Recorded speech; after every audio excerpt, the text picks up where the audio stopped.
Hello guys, salam sejahtera, selamat malam. Bertemu lagi kita dalam Adhika Chef Live, di mana saya akan menjentik sisi-sisi lain buku kegemaran anda. Okey, untuk hari ni, edisi hari ni, aku bukan nak ulas tentang buku, tetapi hari ni aku akan buka slot yang dikenali sebagai sembang penulis ataupun ulasan penulis. Sebenarnya hashtag ulasan penulis sebenarnya.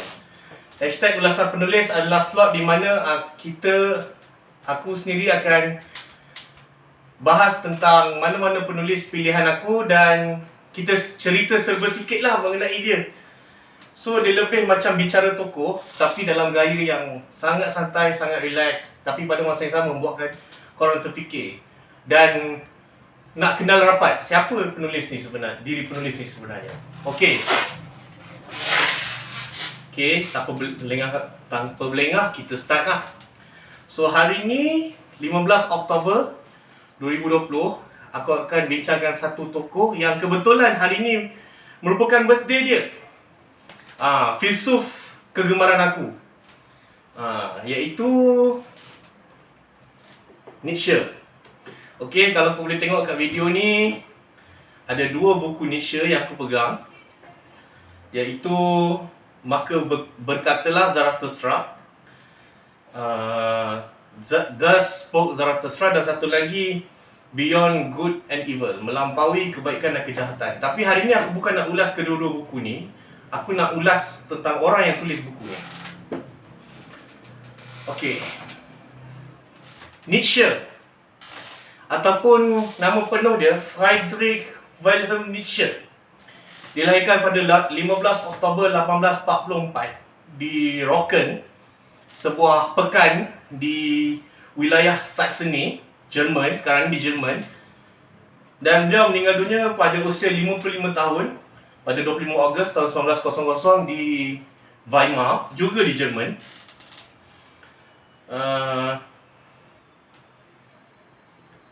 Beliau adalah seorang filsuf abad ke-19 dan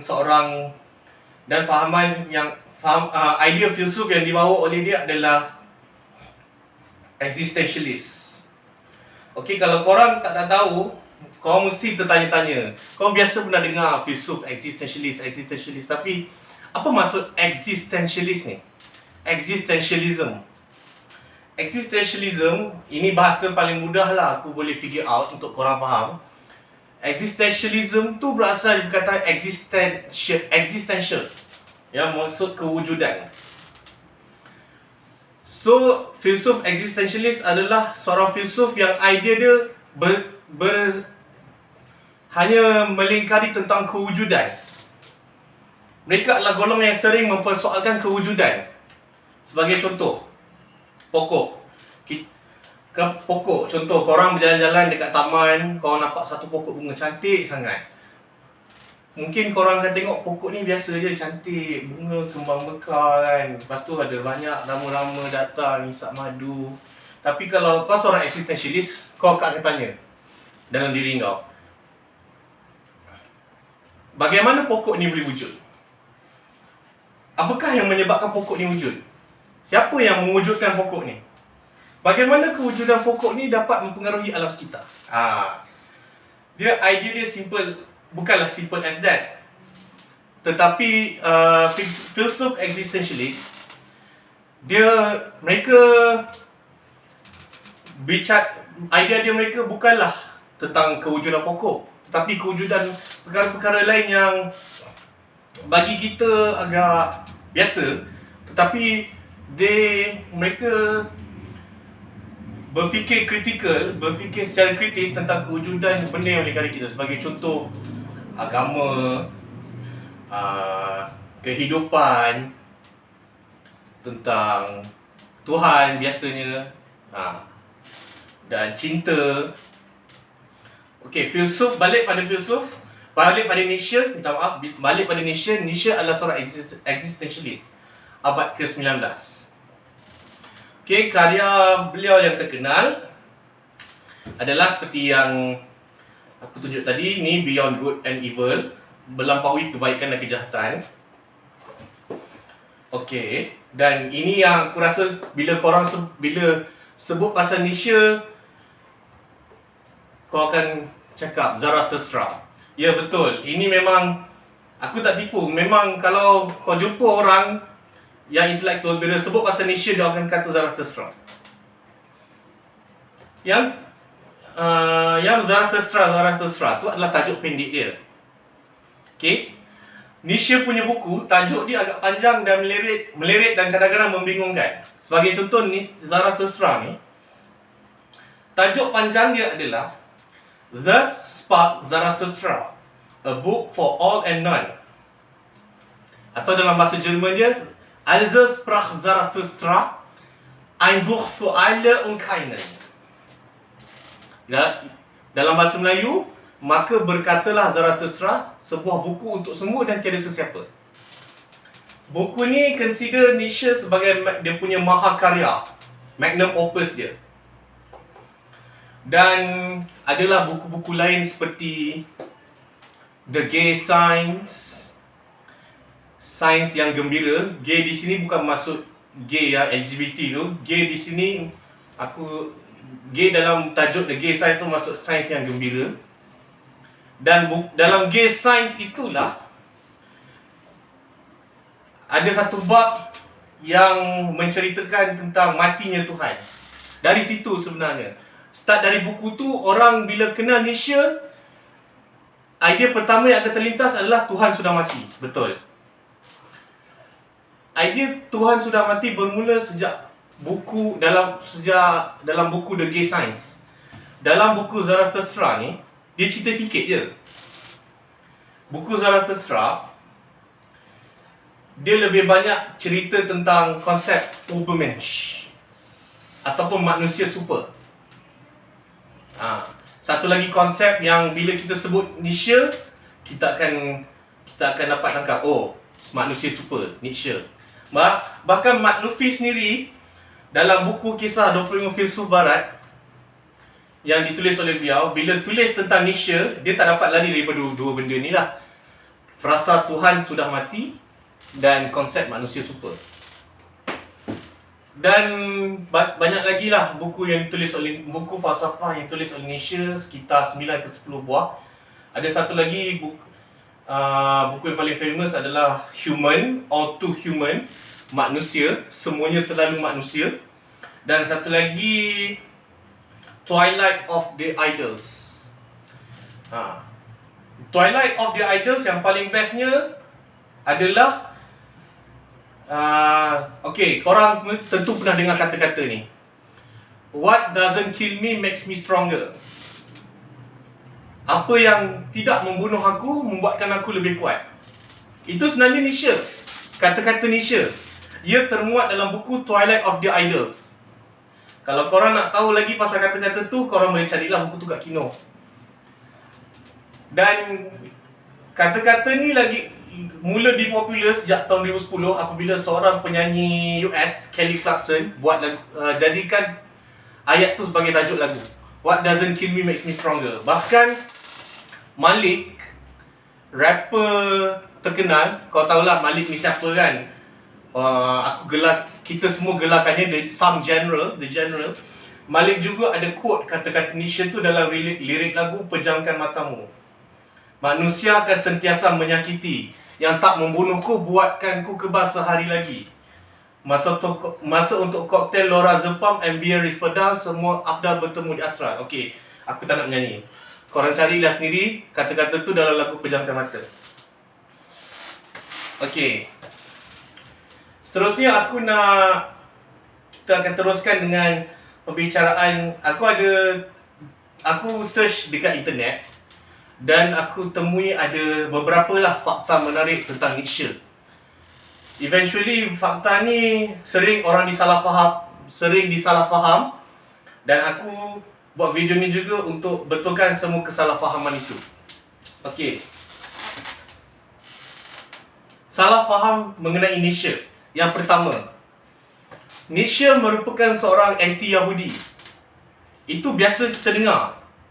Padahal fakta sebenarnya, Nietzsche bukan seorang anti-Yahudi. Itu fakta sebenarnya. Kalau kau go through buku, mana-mana buku Nietzsche lah, Beyond Good and Evil, The Spark Zarathustra, kau takkan jumpa semana-mana ayat dalam buku ni yang menyatakan dia membenci Yahudi. Takkan jumpa, kau takkan jumpa. Aku tak nak bersumpah lah.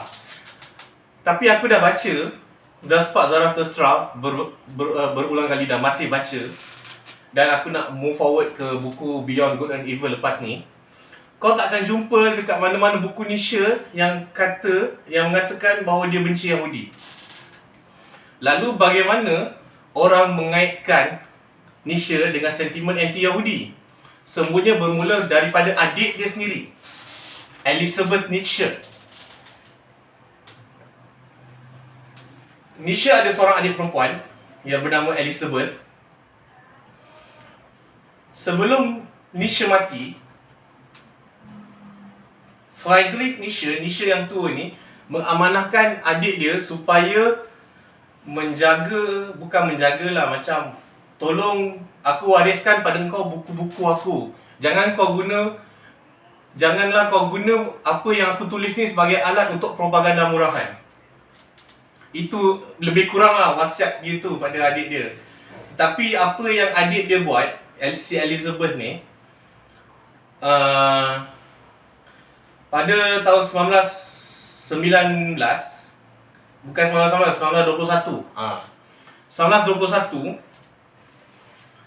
3 tahun selepas Jerman kalah Perang Dunia Pertama, Parti Nazi ditubuhkan. Seperti korang tahulah, Parti Nazi pemimpin dia siapa? Hitler, betul. Hitler menyebarkan sentimen anti-Yahudi. Seperti yang kau tahulah, Parti Nazi ni associate dengan sentimen anti-Yahudi. Korang tentu terfikir bagaimana sentimen anti-Yahudi ni boleh merebak dengan pantas. Jawapannya kerana adik Nietzsche. Adik Nietzsche, seperti warga Jerman lain ketika itu, yang tidak tahan dengan kemelesetan ekonomi, kemusnahan Jerman akibat Perang Dunia Pertama, menyertai Parti Nazi, dan dia bergerak selangkah ke hadapan menggunakan tulisan-tulisan abang dia untuk tujuan propaganda. Ini bukan cerita main-main, ini betul. Kalau kau tengok balik sejarah, kau akan tengok bagaimana Nietzsche ni, Elizabeth ni, menggunakan idea-idea falsafah abang dia sebagai alat kempen dan alat propaganda oleh Hitler. Sebagai contoh, konsep manusia super. Konsep manusia super ataupun Übermensch yang kita tengok sendiri yang aku baca dalam The Spark Zarathustra ni, berbeza dengan konsep Übermensch yang dikatakan oleh Hitler. Hitler kata, bukan Hitler lah, basically orang-orang dalam Parti Nazi yang menyebarkan tentang idea anti-Yahudi ni, macam Himmler, Heydrich dan beberapa orang tokoh lagi lah seperti Alfred Rosenberg. Korang boleh search dirilah kat Google. Mereka ni percaya bahawa Übermensch ni adalah bangsa Jerman. Demi menyemarakkan semangat bangsa Jerman untuk menyertai perang, Parti Nazi mengeluarkan propaganda bahawa bangsa Jerman, bangsa Aryan ni adalah semulia-mulia manusia. Übermensch, manusia super. Dan Himmler menganggap orang-orang selain bangsa Aryan, selain daripada bangsa Jerman, bangsa Aryan adalah Untermensch. Okey, tadi Übermensch kan, manusia atas. Uber maksudnya atas, over, Uber. Kalau kita terjemah dalam bahasa Inggeris, over lah, Uber. Ini Unter, under, Unter, maksudnya bawah.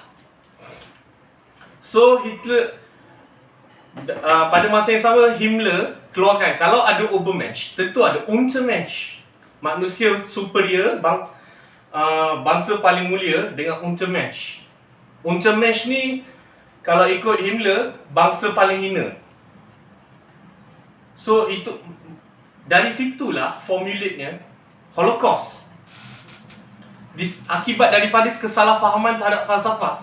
Sebab tu dalam video sebelum ni aku kata, kalau kau nak baca buku falsafah, jangan jadi too literal, jangan jadi pembaris. Tengok apa yang dah berlaku pada Nietzsche. Parti Nazi menggunakan idea falsafah dia untuk menindas manusia lain yang dikatakannya Untermensch, manusia kelas bawahan. So yang mati dalam Holocaust tu 13 juta orang, kebanyakan bangsa Yahudi, golongan Gypsy, golongan LGBT, golongan OKU, yang semua dibunuh dalam kem tahanan Nazi masa Perang Dunia Kedua, Holocaust tu, semua dianggap oleh Hitler dan beberapa tokoh-tokoh parti Nazi sebagai Untermensch, manusia kelas bawahan. Namun Elizabeth tidak sempat menyaksikan semua peristiwa ni kerana beliau meninggal dunia. Dia meninggal dunia 2 tahun selepas parti Nazi mendapat kuasa di Jerman, 1935. Dan menurut Encyclopedia Britannica, dipercayai Hitler menghadiri majlis pemakaman Elizabeth Nietzsche. So, aku ingin tegaskan di sini untuk salah faham yang pertama, idea Übermensch yang selama ni korang percaya sebenarnya tidak tepat. Kalau korang nak tahu apa Übermensch yang sebenarnya, korang boleh baca lah. Kalau korang rajin baca, korang baca lah The Spot Zarathustra ni. Kau akan go cross dan dapati bahawa konsep manusia super yang Hitler bawakan adalah berbeza dengan konsep manusia super asal yang diceritakan oleh Nietzsche dalam buku ni. So, kalau kau nak tahu, kau kena bacalah buku ni. Okay, salah faham yang kedua. Nietzsche adalah seorang misoginis. Okay, apa maksud misoginis? Misoginis ni adalah istilah yang bermaksud anti wanita. Ramai aku biasa dengar bahawa Nietzsche ni golongan anti wanita. Sebenarnya tak. Nietzsche adalah seorang feminis. Jauh sebelum feminisme moden muncul, Nietzsche menyatakan bahawa dia sendiri memperjuangkan hak-hak dan kebebasan wanita.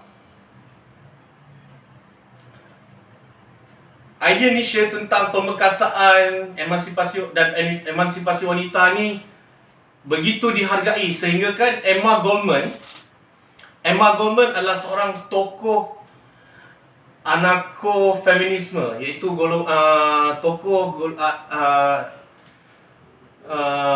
gerakan anarki feminis. Dan aku sendiri sebagai seorang feminis dan dalam kalangan kawan-kawan anarkis aku sendiri sebagai golongan seorang anarkis dan kawan-kawan anarkis aku menggelarkan dia biarawati anarkisme. Dalam buku Emma Goldman yang berjudul Anarkisme dan Esei-esei lain, Anarchism and Other Essays, bahagian mukadimah, dia menyatakan sanjungannya kepada Nietzsche kerana memperjuangkan idea-idea mengenai pemerkasaan dan emansipasi wanita. Kalau tak percaya, korang boleh rujuklah Anarchism and Other Essays. Kalau korang nak cari buku tu, korang boleh tanya member aku lah, Ben Sali. Tak silap dia ada jual terjemahan buku tu dalam bahasa Indon. Korang boleh cari dekat situ lah, Anarchism and Other Essays. Dan sebut pasal wanita ni, kita tak boleh lari dari soal cinta. Ini nak cerita fakta menarik tentang Nietzsche lah. Nietzsche pernah jatuh cinta dengan seorang sarjana dari berketurunan Jerman Rusia. Nama dia Lou Salome. Lou Salome ni pada zaman Nietzsche dia merupakan antara wanita yang terpelajar lah. Dan Lou Salome ni adalah seorang pensyarah dalam bidang psychoanalysis. Dia seorang psychoanalyst. Nietzsche dan kebetulan Lou Salome ni adalah anak murid kepada satu sosok yang kita katakan sebagai bapa psychoanalysis moden. Siapa lagi kalau bukan Sigmund Freud. Nietzsche pernah melamar Salome ni sebanyak 3 kali, tapi cinta dia ditolak. Bayangkan 3 kali kau propose dia nak kahwin, kena tolak baik, kena reject. Benda biasa. Satu perkara yang korang kena tahu, satu persamaan antara para filsuf ni dengan akulah sebenarnya. Kalau korang tanya aku lah, apa persamaan antara aku dengan para filsuf ni, jawapan ni satu je. Mereka semua adalah gagalis. Gagalis maknanya orang yang gagal lah. Terutama dalam soal cinta. Kierkegaard pernah bertunang. Contoh, ini sedikit cerita tentang percintaan lah. Kierkegaard pernah bertunang, namun akhir pertunangan tu putus di tengah jalan. Dia sendiri yang minta putus Dia sendiri yang putuskan tunang. Nietzsche macam aku cerita tadi lah. Dia melamar Salome tu 3 kali, tapi dia 3-3 ditolak. Cinta dia bertepuk sebelah tangan. Aku pun gitu juga. Aku bercinta tak sampai setahun, tiba-tiba putus. Dan aku decide itu kali terakhir. Dan kali pertama, kali terakhir aku bercinta. Aku tak nak bercinta dengan siapa-siapa lagi lepas ni. Buat masa sekarang ni lah. Dan mungkin masa-masa akan datang aku tak mau bercinta lagi dah. Itu persamaan aku dengan Nietzsche. Okey, kita pergi kepada trivia yang terakhir.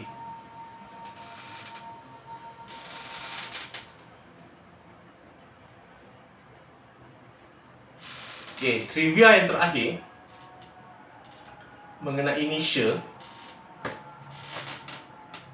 adalah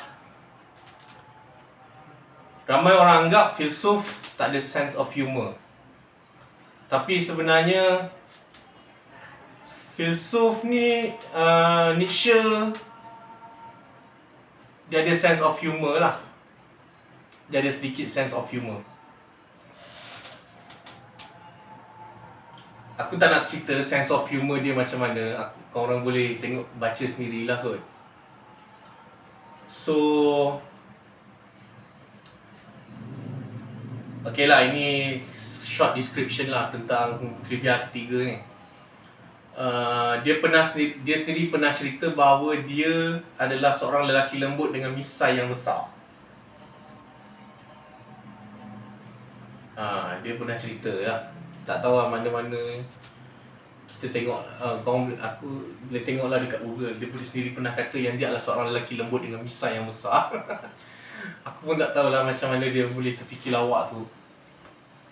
Tapi beza antara seorang filsuf dengan lawak orang biasa. Lawak filsuf suka untuk difahami. Lawak seorang filsuf adalah suka untuk difahami. Okey, aku rasa itu saja kot untuk Nietzsche. Aku ada banyak lagi cerita tentang Nietzsche, tapi aku rasa video aku dah terlalu panjang. So aku rasa kita berhenti di sini dulu. Jumpa korang minggu depan. So minggu depan kita akan teruskan dengan ulasan buku. Dan okey lah, itu saja untuk malam ni. This is Adhika Amirul signing off. Dan korang suka video ni, korang boleh like, komen ataupun subscribe aku lah. Okay, bye bye.